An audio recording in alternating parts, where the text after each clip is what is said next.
Really excited about this changeover. A scope that I've always really wanted, and one of the bros in New Zealand was upgrading, and I said, bro, I'll buy that off you.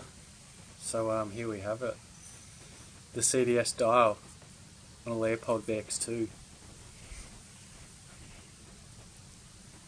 I like things back in the day, and then even though technology gets better and better and better and exceeds some of this older stuff, there was two scopes I've always really wanted, and that's the 2.5 to 8x36, or just the tried, tested and proven VX, the 3 to 9x40s, and this one is the VX2 3 to 9x40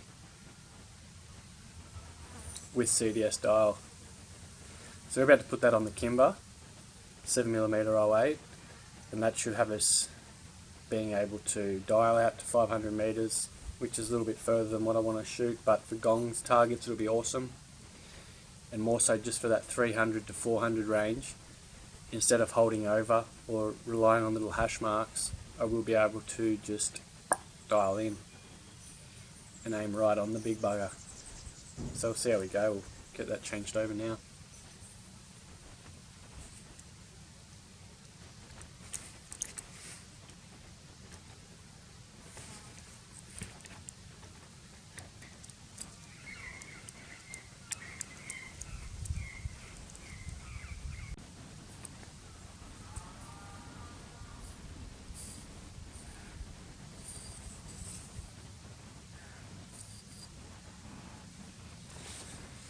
Geez, you really forget how light these Kimbers are until you take the scope off them. They're just like a feather, and that's what we love about it. So we've got tally rings. We're just going to slip our Leopold VX2 into them, get it lined up, and let off some rounds. Zero it in at least at 100 meters. So let's get on with it.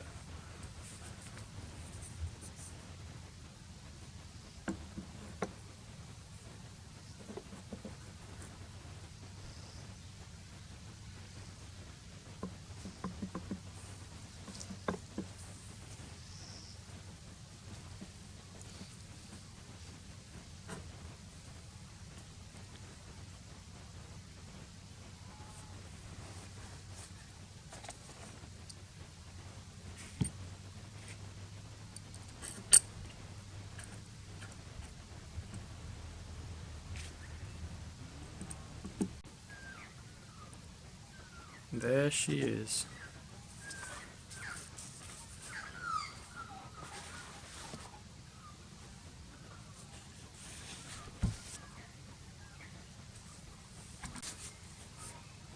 So there is my upgraded Kimber Dream gun. We're in tally lows. There's minimal clearance on the barrel, but it is clearance. And I think it's vertical.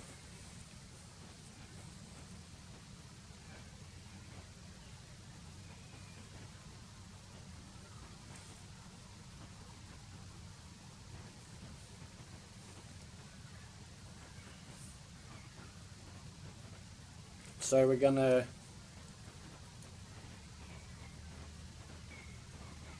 it's on 9 pound now.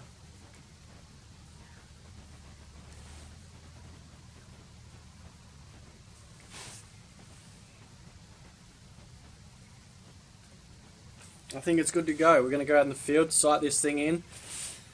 Going to do a little JBM calculation for the ballistics to see what works, but I think what I'm going to do is zero at an inch high at 100, and that allows, without dialing, you could still shoot 300 really easy with just a backline hold. If it was point and shoot, you had no real time. The dial is great, but you've got to have time to sort of know where you're at, what distance, etc. So it's still going to be easy to work out with my own drop chart just what that drop is at 300, 350, 400, 450. Put that on a little chart, put it on the back of the stock, and then range find it and then dial it. Up until that moment, I won't have to touch the dial. It could be just a point and shoot to 300 as it has been in the past with the other scope. When you're up at 300 meters, I've been talking about it, but you want to just put the scope most likely on the back line anyway to get your 15-inch drop into the heart or shoulder region, and happy days, game over for the old said deer. Anyway, I'm frothing. Let's go pull some triggers.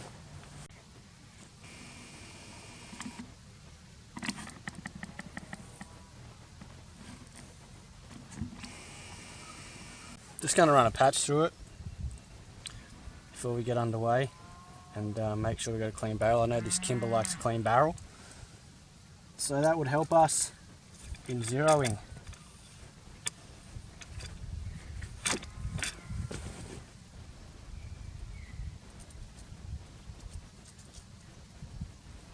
And we'll get the bore nice and clean, and then go about zeroing in that scope, the turrets.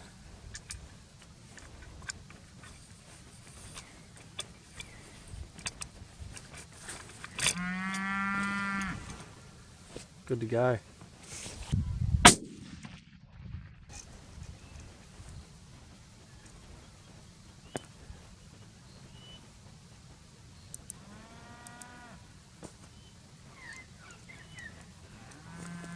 Righto, so we're shooting pretty high. We've just come down with our adjustment and re-tightened the dial back on zero. It's got a zero stop, which is awesome. Now we're just going to try and zero it right in. See how we go.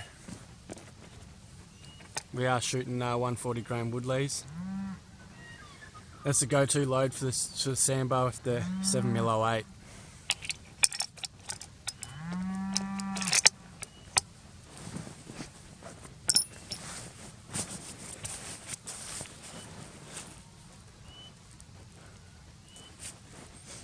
Alright.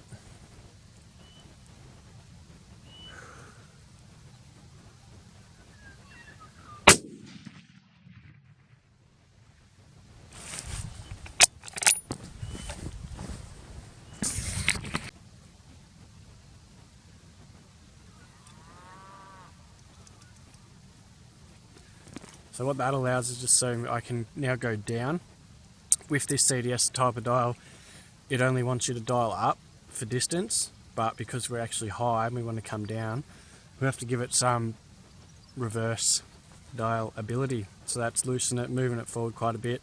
In this instance, I've gone up about 6 MOA, and we'll drop it back down.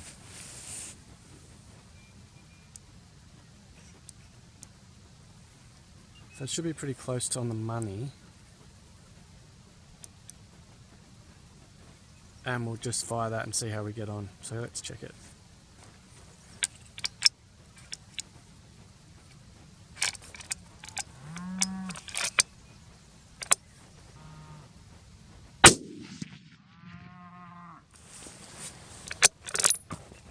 That feels good.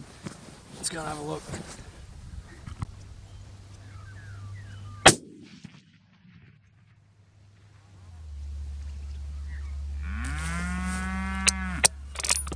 See where that went.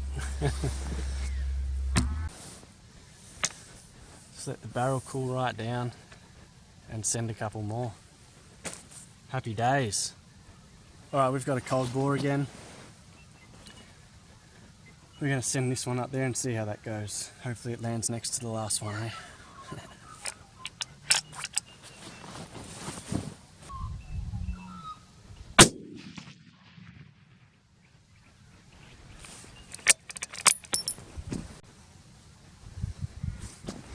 A few people have been asking about the 7mm 08 and its sort of capabilities on the Sambar. It isn't the best cartridge for Sambar, but for a skilled hunter, it's quite a capable cartridge for Sambar. The biggest thing that lets the 7mm08 down is the over-the-shelf factory rounds. They're typically an American varmint type bullet, or they're lighter, not constructed super strong for our big Sambar deer. Admittedly, Americans aren't necessarily grabbing a 7mm 08 to go hunt elk. America has a lot of magnum-itis issues, so they're looking at 7 rem mags and right up for elk, similar to what Australians sort of think about with the Sambar. However, you get a strong, stout projectile like a Woodley 140 grain PPSN, it's going to just humding any Sambar that wants to stand in front of it. I have shot them out to quite considerable distance, 350 with these bullets. And although a lot of my hunting is stalking, I've shot quite a few at like that 100 metre mark, give or take 50 metres each way of that. And I just know that with the bonded Woodley, it's going to stick together. So anything bonded, you know, like AccuBonds, if you want to go that mono metal TTSX, they're going to work pretty good all the time.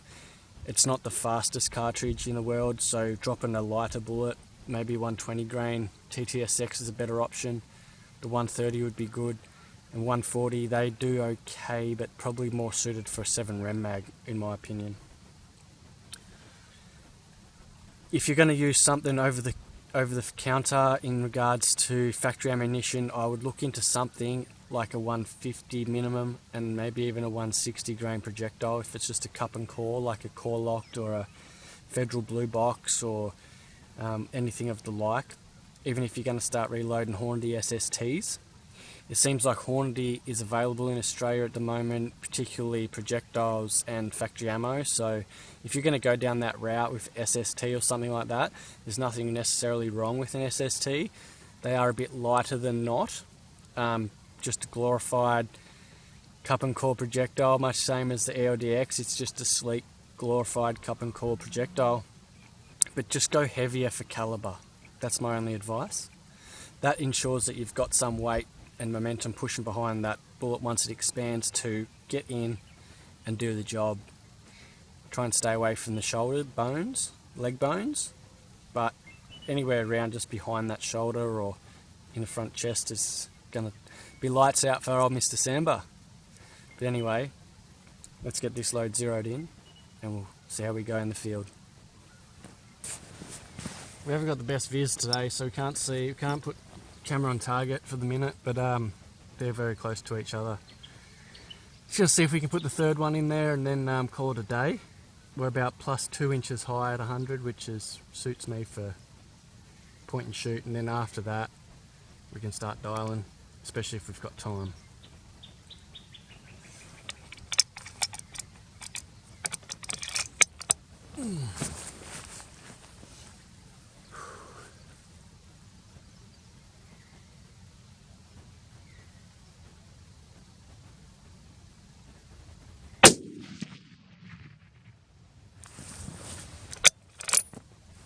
Happy days. Let's check that out and get out of here.